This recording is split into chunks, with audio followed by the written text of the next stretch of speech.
너무 귀가 막혀서 아직 이 얘기가 저한테 실제 일어난 일인지 믿어지지 않습니다. 하지만 이렇게라도 누군가에게 털어놔야만 헤어진 전 여친을 잊을 수가 있을 것 같습니다. 저는 사귀던 여자친구와 2년 전에 헤어졌습니다. 당시 군을 제대하고 PC방에서 알바를 하고 있었는데 여친은 PC방에 단골로 오던 손님이었습니다. 처음 볼 때부터 왠지 마음에 끌려서 다른 손님들보다 세심하게 챙겨주곤 했는데 다행히 여친도 그런 제가 싫지 않았던 것 같았습니다. 여친도 나중에 말하길 제가 마음에 들어 은근히 그런 관심을 즐겼다고 합니다.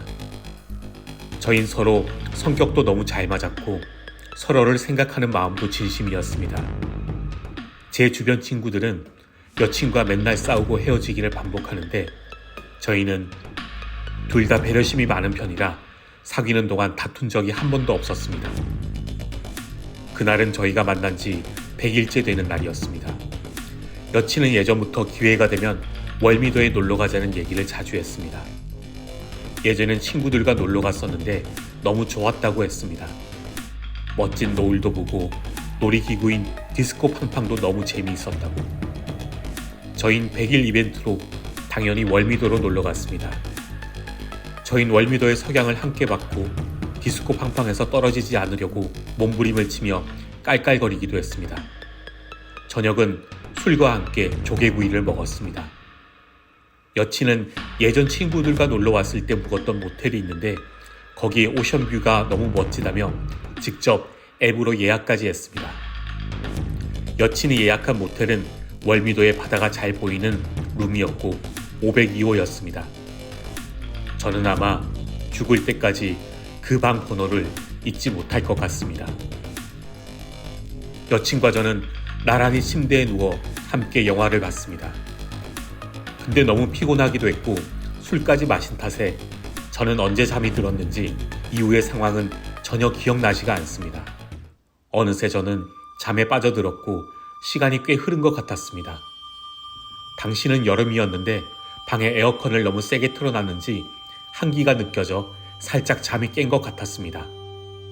귀로는 유스 소리가 들려왔고 저는 반쯤 잠에 빠진 채 여친을 끌어안으며 물었습니다.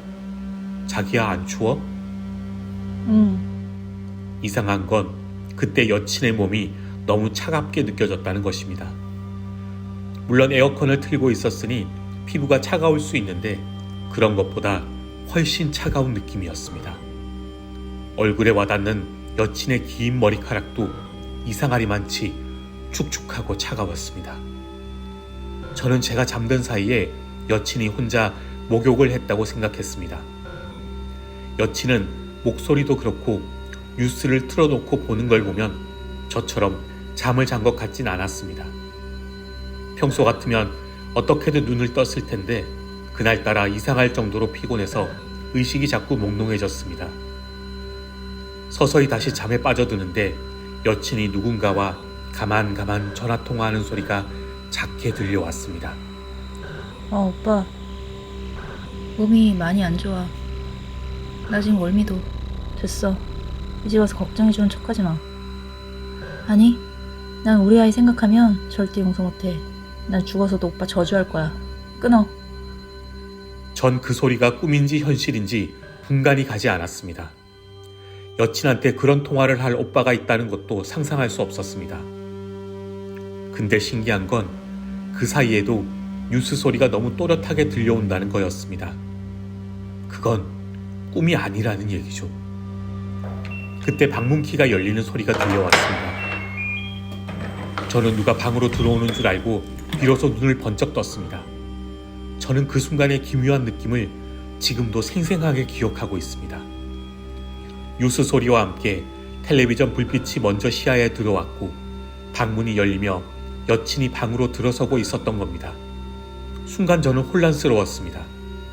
분명히 제 옆에 여친이 누워서 누군가와 통화를 하고 있었는데 저는 왠지 모를 오싹한 기분에 옆으로 고개를 돌렸습니다. 당연하게도 침대는 비어 있었습니다. 저는 너무 찜찜했습니다. 꿈이라기엔 조금 전의 일이 너무 생생했고 실제로 방에는 텔레비전이 켜진 채 뉴스가 흘러나오고 있었으니까요. 어디 갔다 온 거야? 제 물음에 여친이 옷을 벗으며 말했습니다. 아, 잠이 안 와서 밖에 좀 걷다가 왔어. 여친이 침대에 눕다 말고 말했습니다. 오빠, 여기 뭐 쏟았어? 베개가 왜 이렇게 축축해? 제가 만져보니 정말로 방금 젖은 뭔가를 올려놓았던 것처럼 베개가 축축했습니다. 저는 그제야 방금 있었던 일을 여친에게 들려줬습니다. 그러자 여친은 얼굴이 사색이 되어 얼른 방을 나가자고 했습니다. 우린 그 길로 모텔을 나와 근처 PC방에서 남은 밤을 보냈습니다. 이후 저는 이상하게 여친에게 연락을 자주 하지 않게 되었습니다. 서로 사이가 틀어진 것도 아닌데 여친의 연락도 뜸해졌습니다. 어쩌다 만나도 우린 예전처럼 편하고 재미있지가 않았습니다. 그렇게 어정쩡하게 시간을 보낼 즈음 여친과 제일 친한 친구한테 청천벽력 같은 소리를 들었습니다. 여친의 사망 소식이었죠. 저는 너무 놀라 한동안 말을 잇지 못했습니다. 아무리 한동안 만나지 못했다고 해도 저는 늘 그 애가 제 여친이라 여겼고 조만간 다시 만날 생각을 갖고 있었기 때문입니다.